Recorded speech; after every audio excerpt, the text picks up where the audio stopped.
Que história é essa de submissão? É o título da mensagem de hoje.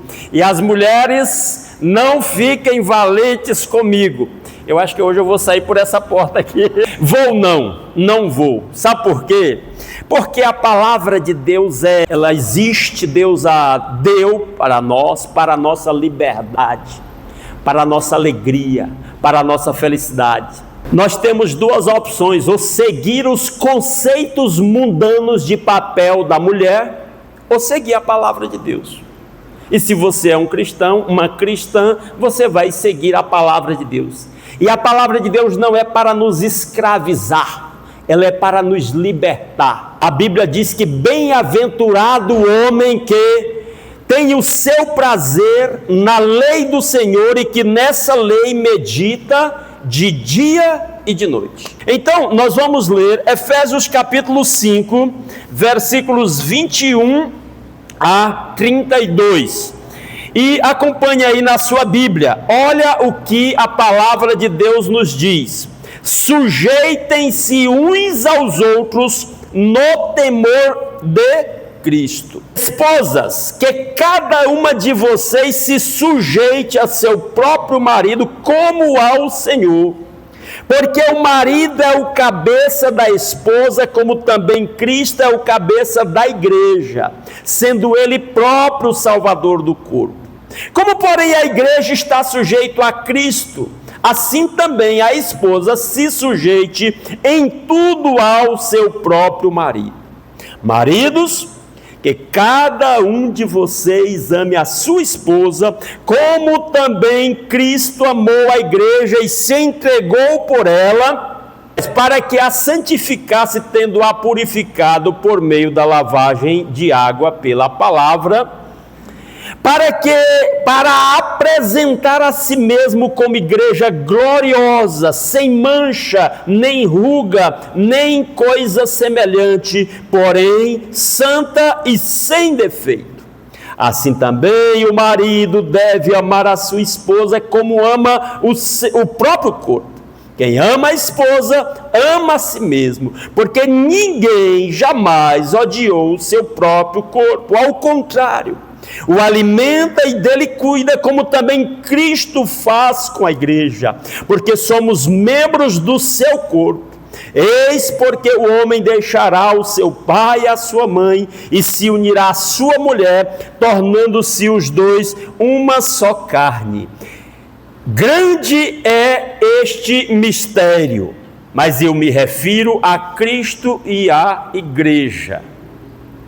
Esse é o texto básico da nossa mensagem, da nossa reflexão desta noite. Mas eu quero começar aqui, já fizemos esta leitura, e eu quero voltar na Bíblia, voltar no tempo, para vir de lá para cá e chegar aqui nesse texto novamente. Tá certo? Vamos lá para trás, dá um plano original. Vamos ver o plano original? Vá na sua Bíblia aí, pega a Bíblia, eu quero todo mundo folheando a sua Bíblia aí. Se tiver uma caneta na mão para ir riscando alguma coisa aí, faz bem. Vá marcando na sua Bíblia alguma coisa que ele chame a atenção. Eu orei ao Senhor pedindo que falasse ao seu coração através desta palavra. Gênesis capítulo 1, versículos 26, 27 e 28, mostra este plano original, e também Gênesis capítulo 2, versículo 28. Gênesis capítulo, versículos 26 a 28, diz-nos assim a palavra de Deus: e Deus disse, o que Deus disse? Façamos o ser humano à nossa imagem, conforme a nossa semelhança. Tenha ele domínio sobre os peixes do mar, sobre as aves dos céus, sobre os animais domésticos, sobre toda a terra e sobre todos os animais que rastejam pela terra.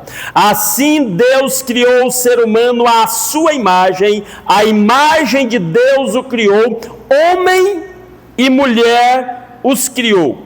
E Deus os abençoou e lhes disse: sejam fecundos, multipliquem-se, encham a terra e sujeitem-na. Tenham domínio sobre os peixes do mar, sobre as aves do céu e sobre todo animal que rasteja pela terra. Nós estamos falando do plano original de Deus. Jó disse: eu sei que tudo podes e nenhum dos teus planos pode ser frustrado. Ele estava falando isso do próprio Deus. Ou seja, este plano original de Deus vai dar certo. Está em execução. Está em andamento. E vai dar certo especialmente na vida daquele que se submete ao plano original de Deus. E o que esse texto revela? Esse texto que nós acabamos de ler, Gênesis 1, 26 a 28, revela sobre esse plano original de Deus. O plano original de Deus foi o quê? Olha o verso 27. Assim Deus criou o ser humano, a imagem de Deus o criou, homem e mulher os criou. E aqui esse versículo dá a ideia de dois seres no mesmo nível, criados à imagem de Deus. É o propósito eterno de Deus, criados à imagem de Deus. E com um propósito muito específico, dominar sobre a criação. Tanto no versículo 26 quanto no versículo 28, ele fala sobre a criação ser dominada, o homem, o ser humano, dominar sobre a criação de Deus. Ele domine sobre as aves do céu, sobre os peixes do mar, sobre os animais selvagens, sobre os animais domésticos, domine sobre tudo. Domínio sobre a criação. E o verso 27, eu queria destacar isso. No propósito original, no plano original de Deus, é duas pessoas ali, lado a lado, no mesmo nível. Não tem uma questão de ninguém manda em ninguém, ninguém se submete a ninguém. Faz que nem o povo diz lá no Nordeste, os mais antigos. São os bois de carro aqui. Tem que ser do mesmo tamanho, da mesma altura, aí, do mesmo peso, para caminhar na mesma direção, lado a lado. Isso fica mais evidente no capítulo 2, olha aí na sua Bíblia, passa talvez uma página só, olha o verso 18. O Senhor Deus disse ainda: não é bom que o homem esteja só. Farei para ele uma auxiliadora que seja semelhante a ele. Aqui ainda estamos falando do plano original. Deus faz, três coisas aqui bem evidentes.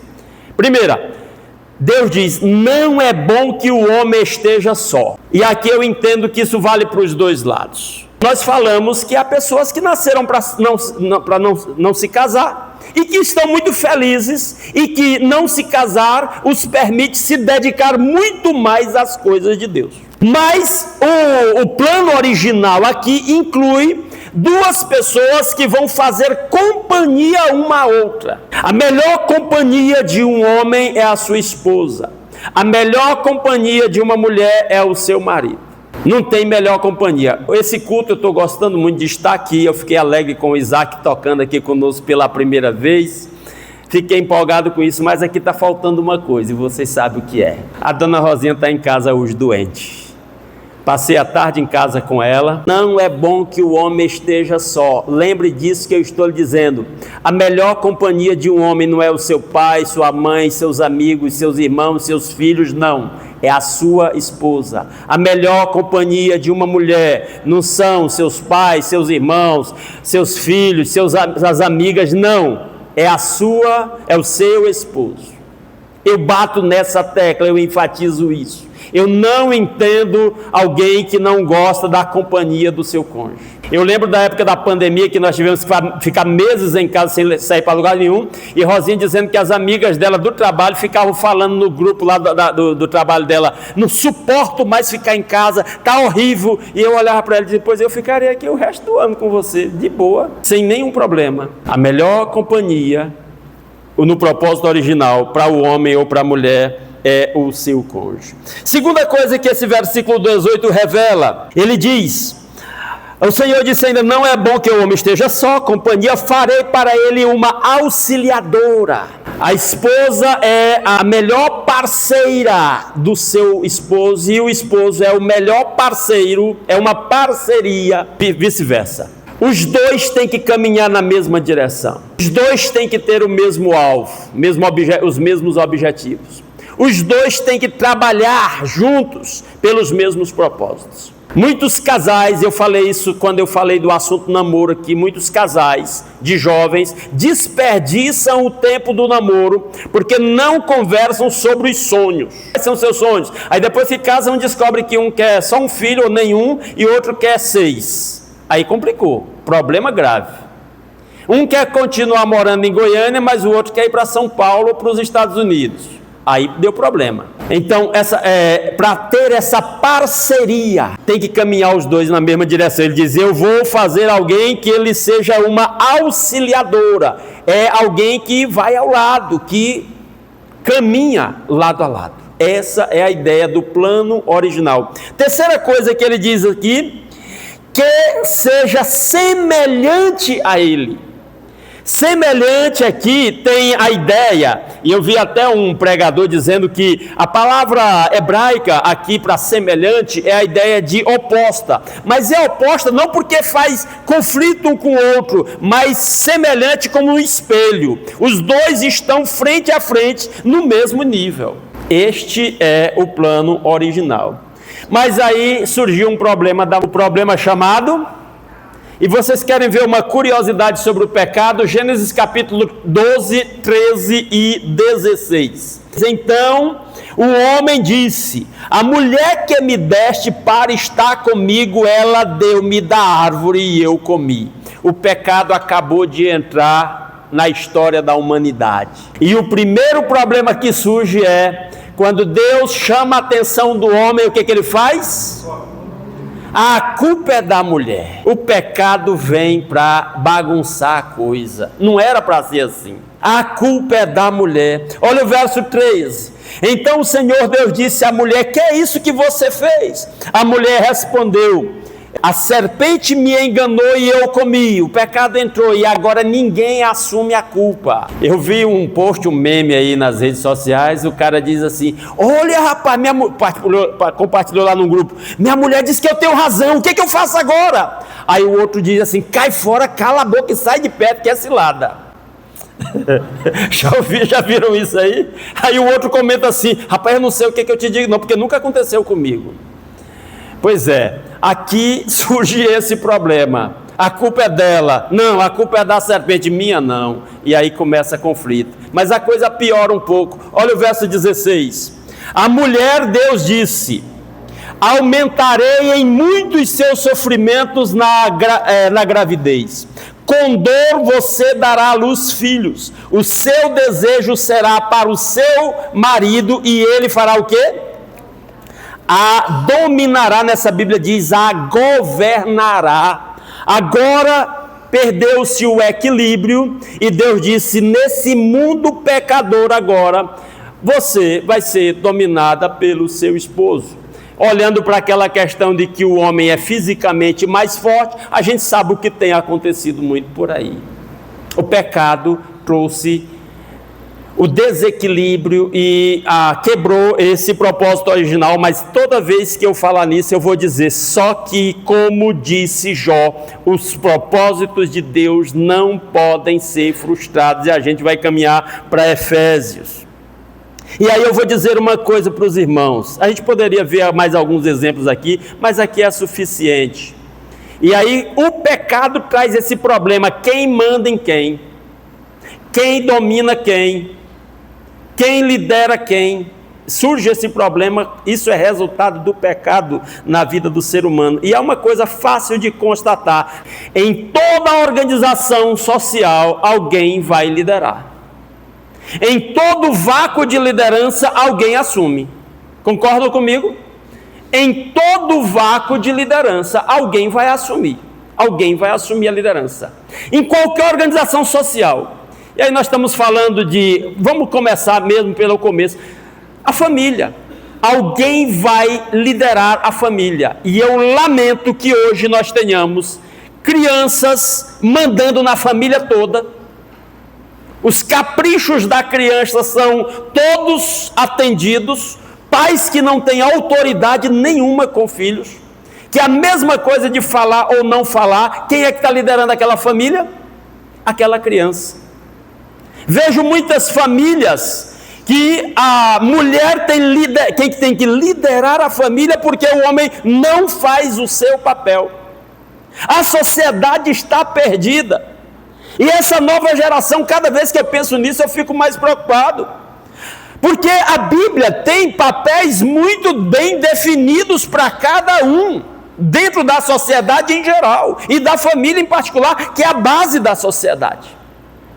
Mas, se tem jovem aí que não está sabendo nem se ele é homem, ou se ele é mulher, ou se ele é um canguru, como é que vai saber dos papéis definidos na família, os papéis definidos na igreja, os papéis definidos no trabalho, os papéis definidos na sociedade? Como é que fica? Fica um vácuo aí nesse negócio. E aí, mulheres, eu sugiro que vou dizer outra coisa aqui, vou usar uma palavra meio. Mulheres, não castrem o seu marido. Tem mulheres que castram o seu marido. Nós lemos lá em Efésios que a liderança é do esposo. E aí daqui a pouco eu tenho algo para dizer para o esposo nesse sentido. Como é que uma mulher castra o seu marido quando ela ocupa um lugar de liderança na família, que Deus designou para que fosse do seu esposo? É assim. Se você entender que todo vácuo de liderança vai surgir um novo líder, e se você entender que Deus estabeleceu a liderança da família para o homem, você vai dar a ele o seu papel, e você, homem, assuma o seu papel. Uma das coisas mais ridículas que eu vejo, desculpem se a carapuça pegar na cabeça de alguém, é homem que, por exemplo, um exemplo muito comum, o filho está aprontando, e o homem diz: vai lá com a tua mãe. Você não é pai, não? Fala sério. Que história é essa? Na ausência do pai, a mãe vai exercer sua autoridade, porque também o contrário é verdade.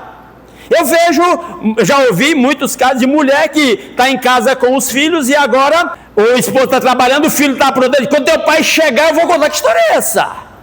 Na ausência do seu esposo, você é a líder da casa, porque o plano original, os dois estão no mesmo nível.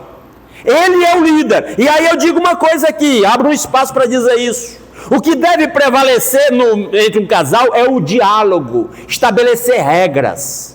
Estabelecer regras entre o casal, na educação dos filhos, na condução das finanças, na condução do lar, nos planos, tem que haver diálogo. O que deve prevalecer é o diálogo. E quando o diálogo não prevalecer, não chegar a um consenso, o esposo deve exercer a sua liderança que Deus lhe deu.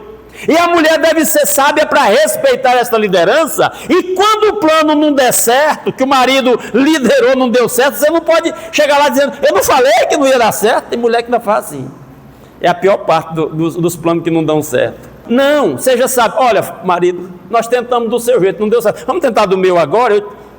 Eu quero sugerir. Isso é diálogo, isso é sabedoria.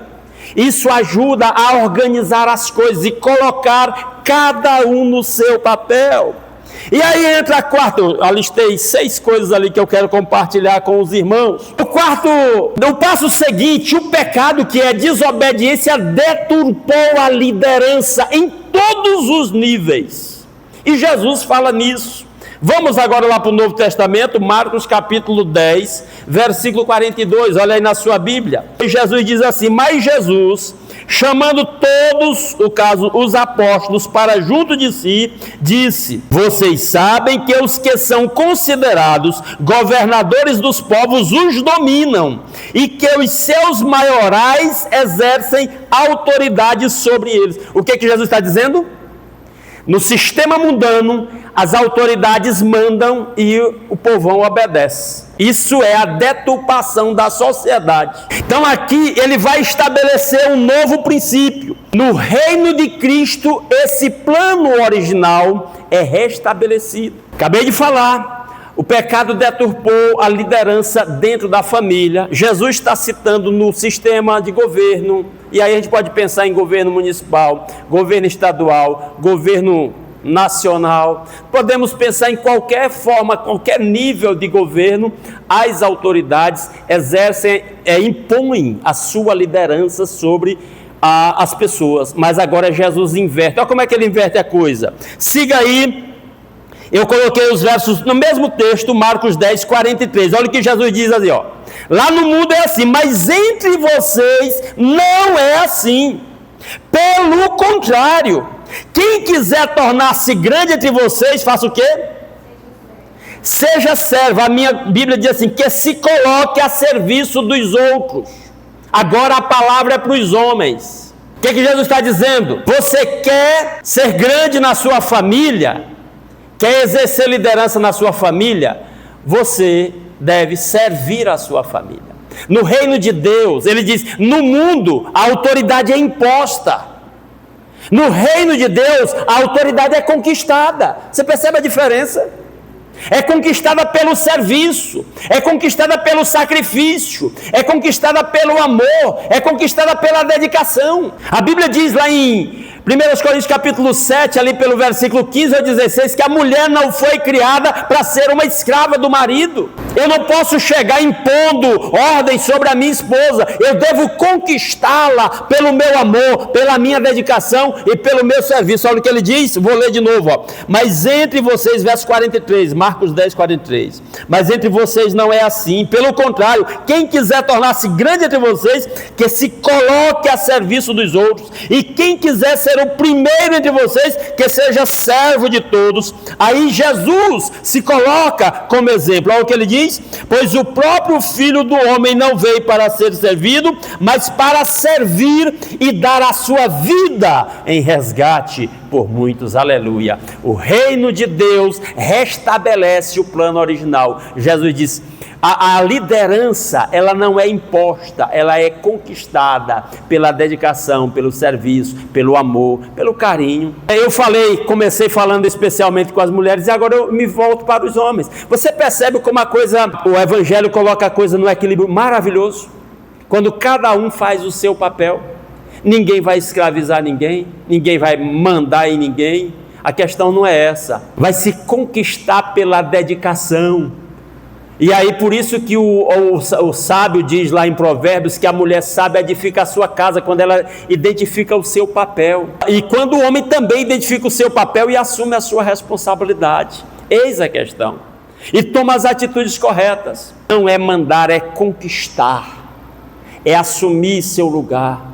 É assumir uma liderança amorosa que gere confiança. Aí a gente vai, e aí Jesus é o exemplo. Ele diz, eu não vim para ser servido. Ele diz, o Filho do Homem não veio, no verso 45, para ser servido, mas para servir e dar a sua vida em resgate por muitos. Aí a gente vai para o texto que a gente começou, para a gente terminar essa mensagem.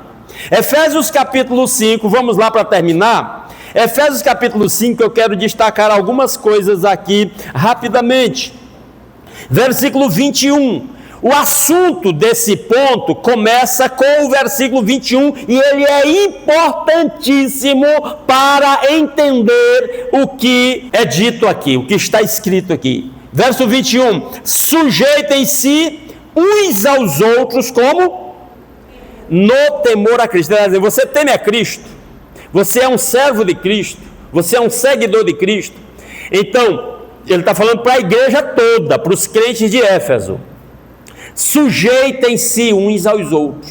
Igreja tem este lado, corpo de Cristo tem este lado. Aquela fala de Jesus, se você quer ser grande, você deve servir os demais.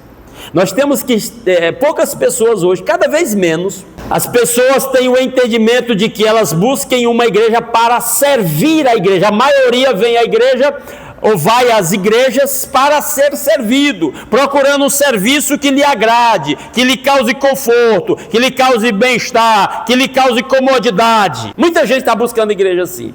Pouquíssimas igrejas têm buscado, e essa busca é válida. Não estou condenando isso, desde que também eu entenda que eu faço parte de uma igreja, que qualquer um de nós faz parte daquela igreja também para servir. Eu estou ali para cooperar, eu estou ali para edificar, eu estou ali para dar uma palavra de conforto, de fé, de incentivo para quem está desanimado. Eu estou aqui para orar pela pessoa que está desanimada. Eu estou aqui para aconselhar uma pessoa que está em dúvida. Eu estou aqui para ser solidário. Eu estou aqui para investir no reino. Por isso esse versículo 21 é tão importante, que vale para toda a igreja. E isso vai levar ao próximo assunto. Sujeitem-se uns aos outros no temor a Cristo. Você teme a Cristo, crê em Cristo, serve a Cristo, então se sujeite uns aos outros. Aí a partir daí, e eu sugiro que além dos versos 22 a 21 a 32, depois você leia o capítulo seguinte, e você vai ver que ele vai dizer assim, o assunto aqui é: mulheres sejam submissas aos seus esposos, aos seus maridos, a partir do verso 22. Mas no capítulo 6, ele vai dizer: filhos, sejam obedientes aos seus pais. Depois ele vai dizer: escravos, sejam sujeitos aos seus senhores. Ele vai desdobrando essa coisa de ser sujeito a Cristo e uns aos outros em cada área da vida. Você entende isso? Em cada área da vida, todos nós estamos debaixo de alguma autoridade, em algum nível.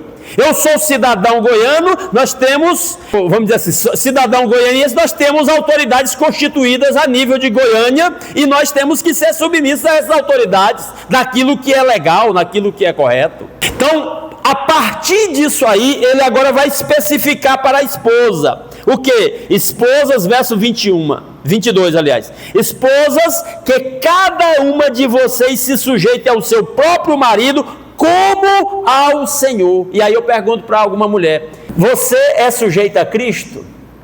Ele te obrigou a ser sujeita a Ele? Você se sente humilhada porque é sujeita a Cristo? Está entendendo? Eu estou vendo mulher dizer que não. E não é humilhação nenhuma ser servo de Cristo. Não é humilhação nenhuma ter Jesus como nosso Senhor. Não tem isso. Ele está dizendo então: do jeito que você é sujeita a Cristo, seja submissa ao seu esposo. Essa Bíblia diz: sujeite-se a seu próprio marido. Olha o verso 23: porque o marido é o cabeça da esposa. Se você mudar essa palavra cabeça para líder, o marido é o líder da esposa, como também Cristo é o cabeça da igreja, sendo Ele próprio o salvador do corpo. Eu não estou dizendo que a palavra de Deus coloca o homem como líder, o cabeça que é o líder. Ele é o líder do lar. Ele está falando especificamente a esposa. É óbvio que o marido é o líder dos filhos. Chega um ponto, às vezes, em que os seus pais envelhecem e agora você é o líder até deles. Meus pais me procuram para liderar algumas coisas no meio dos meus irmãos. Então é disso que ele está falando. E ele diz: porque o marido é o cabeça da esposa, como também Cristo é o cabeça da igreja, sendo Ele próprio o salvador do corpo. Como, porém, a igreja está sujeita a Cristo, assim também a esposa se sujeite em tudo ao seu próprio marido, não por imposição dele, porque Jesus não se impôs, não por subserviência. Eu não me sinto um subserviente. A Bíblia diz que escravidão é ao pecado, a Cristo é liberdade. Se a liderança de um homem no lar oprime a mulher, está errado, está faltando um ingrediente desse negócio. E aí eu já citei 1 Coríntios capítulo, eu vou até dar a referência certinha para você não ter dúvida. 1 Coríntios capítulo 7, me parece que é o versículo 16, eu vou conferir bem aqui para dizer a referência certinha. 1 Coríntios capítulo 7, versículo 16... ele está escrito assim: depois você, ó mulher, verso 15, eu falei 16, mas é o 15, mas se o não crente quiser separar-se da esposa ou do marido, porque ele é crente, ele quer servir a Deus e o cônjuge não aceita, ele diz: se ele quiser se separar, que se separe. Olha o final do versículo: em tais casos não fica sujeita à servidão nem o irmão nem a irmã. Ele vai dizer: você não foi chamado para ser escravo do seu cônjuge. Nesse versículo aí, 1 Coríntios capítulo 7, versículo 15. E aí vem a última parte dessa palavra, voltando para Efésios capítulo 5, versículo 25. Maridos, cada um de vocês ame a esposa, como também Cristo amou a igreja e fez o quê? Se entregou por ela. Como eu disse, a liderança do esposo, sobre a esposa e sobre a família, não é imposta, ela é conquistada pela entrega, pela dedicação, pelo amor, pelo serviço. E ele está dizendo: marido, igual Cristo amou a igreja. Mulher, seja submissa ao seu marido igual, em sujeição a Cristo. E marido, ame a sua mulher como Cristo amou a igreja. Ou seja, conquiste a sua liderança, sirva. Se a gente parar para pensar, isso já foi dito muitas vezes, o que se exige do homem é muito mais difícil do que da mulher, você percebeu? Porque ele está dizendo que o marido tem que morrer pela esposa. Quando Joézer mais a Gabi foram para a França, no último almoço lá em casa, eles estavam lá em casa, no dia seguinte eles iam, não sei se no dia seguinte ou naquela noite eles iam viajar, pegar o avião. No último almoço eu virei para o Joézer e disse: meu filho, você está indo só vocês dois para um país diferente, um país estranho, de língua diferente, estranha, cultura diferente. Então não se afaste da sua esposa, cuide dela, se precisar, dê a vida por ela. Eu disse isso sentado na mesa olhando para ela, dê a vida por ela, morra por ela, porque isso é mandamento bíblico. E aí, para terminar, ele diz: marido, que cada um de vocês, eu estou lendo o verso 23, ame a sua esposa como também Cristo amou a igreja e se entregou por ela para que a santificasse, tendo-a purificado por meio da lavagem de água pela palavra. O marido é chamado a cuidar da esposa, santificar a esposa, purificar a esposa. 27, para apresentar-se a si mesmo como igreja gloriosa, sem mancha nem ruga, nem coisa semelhante, porém santa e sem defeito. Apesar de todos os tratamentos de beleza que as mulheres têm disponível hoje, as plásticas e outras coisas, não há nada que mais crie ruga numa mulher do que maus tratos. E ele está dizendo que Jesus não quer nem mancha nem ruga na sua noiva, na sua igreja. Ele quer apresentá-la sem mancha nem ruga, nem coisa semelhante, porém santa e sem defeito. Assim também o marido deve amar a sua esposa como a seu próprio corpo. Quem ama a esposa, ama a si mesmo. O pessoal tem esse negócio de... já falei muito disso na rede social. A Bíblia diz que você tem que amar o próximo como a si mesmo. Então, o próximo mais próximo de você é você mesmo. Que burrada, meu Deus do céu.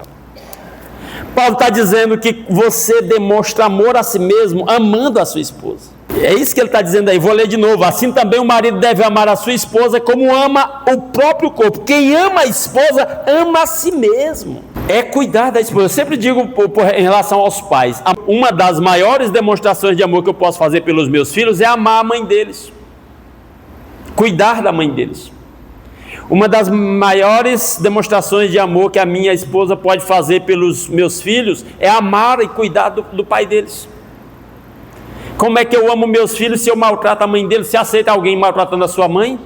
Entendeu? Então a palavra de Deus é muito clara nesse sentido. Aí para terminar ele diz: porque ninguém jamais odiou o seu próprio corpo, ao contrário, alimenta e cuida dele, como também Cristo faz com a igreja, porque somos membros do seu corpo. Eis que o homem deixará o seu pai e a sua mãe, e se unirá à sua mulher, tornando-se os dois uma só carne. E aí ele finaliza: grande é este mistério, mas eu me refiro a Cristo e a igreja, no contexto em que ele fala do relacionamento do homem com a mulher. E eu já disse várias vezes, vou dizer mais uma vez para terminar essa mensagem, já disse em outras pregações: o seu casamento tem que refletir o relacionamento de Cristo com a igreja.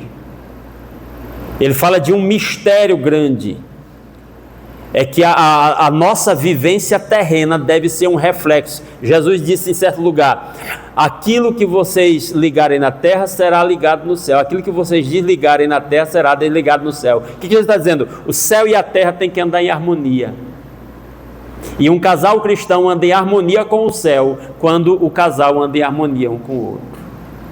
O marido se sacrificando pela esposa, e a esposa então se submetendo ao amor do marido voluntariamente. E quem ensina os filhos a respeitar o pai é a mãe. Quem ensina os filhos a respeitar a mãe é o pai. Se o pai não respeita, como é que os filhos vão respeitar?